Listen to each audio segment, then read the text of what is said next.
औज़ुबिल्लाहि मिनश्शैतानिर्रजीम बिस्मिल्लाहिर्रहमानिर्रहीम।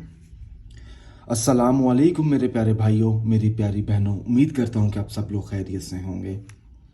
आप देख रहे हैं हमारा channel Zoya life health care.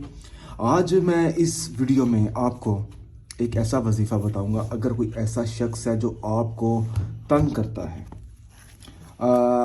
आसान अल्फाज में मैं ये बताऊं, अगर वो आपका दुश्मन बन चुका है या बनने वाला है, तो अगर आप चाहते हैं कि उसके दिल में नफ़रत ख़त्म हो जाए, वो आपका लिहाज करे, आपसे मोहब्बत करें, और घर में जिसकी वजह से आप जलील हो जाते हैं, ठीक है, अगर वो शख्स घर में है तो फिर भी आप ये वजीफ़ा कर सकते हैं।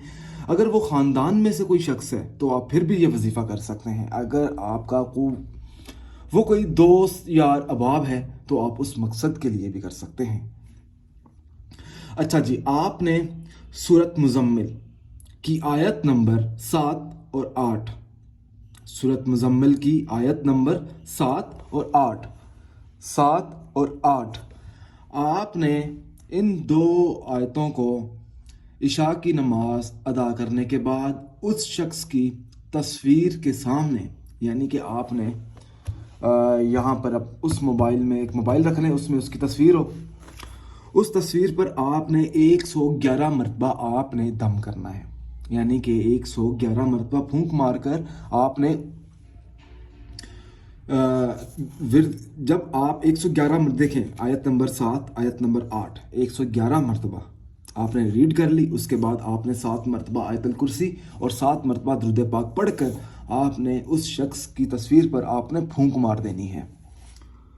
अच्छा, दूसरी बात यह है कि ये वजीफ़ा कितने दिन करना है। ये वजीफ़ा आपने 7 दिन करना है। इसकी इजाज़त बिल्कुल आम है, आपको मुझसे या किसी और से इजाज़त लेने की कोई ज़रूरत नहीं है।